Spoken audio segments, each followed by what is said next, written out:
Fan ఎప్పుడు ఇంట్లోనే ఉండాలి. ఫ్యాన్ ఎప్పుడు ఇంట్లోనే ఉండాలి. సైకిల్ ఎప్పుడు బయటే ఉండాలి. తాగేసిన టీ గ్లాసు ఎప్పుడు సింక్లోనే ఉండాలి. ఆ అక్క చెల్లెమ్మలకు మీరంతా కూడా ప్రతి ఒక్కరికి కూడా అర్థమయ్యేలా చెప్పండి. ఇక మన పిల్లల చదువుల విషయానికి వస్తే ఈ యుద్ధం పేదలొక వైపున ఉంటే పెత్తందారులు మరో వైపున ఉండి ఈ యుద్ధం జరగబోతా ఉంది. ఈ యుద్ధం మాట ఇచ్చి నిలబెట్టుకున్న మనకు మాట తప్పడమే అలవాటుగా ఉన్న ఆ పెత్తందారులకు మధ్య జరగబోతా ఉంది ఈ యుద్ధం. ఈ యుద్ధం విశ్వసనీయతకు వంచనకు మధ్య ఈ యుద్ధం జరగబోతా ఉంది.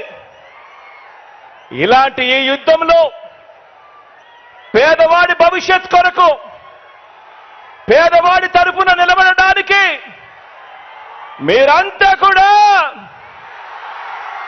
సిద్ధమేనా?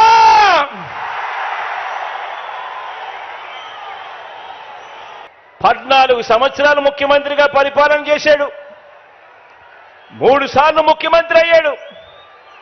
అయినా కూడా కుప్పం నుంచి ఇచ్చాపురం వరకు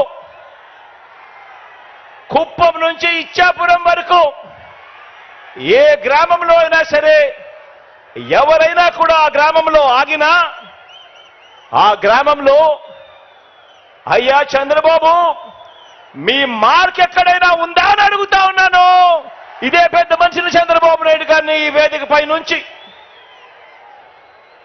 బాబు పేరు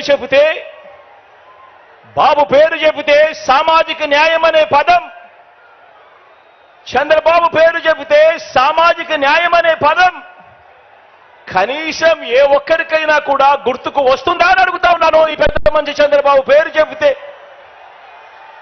ప్రతి సామాజిక వర్గాన్ని కూడా ఎన్నికలప్పుడు మేనిఫెస్టోలో రంగురంగులుగా రాయడం, ఆ తర్వాత సామాజిక వర్గాలన్నింటినీ మోసం చేయడం, ఇదే ఆనవాయితీగా పెట్టుకున్నాడు ఈ పెద్ద మనిషి చంద్రబాబు నాయుడు గారు.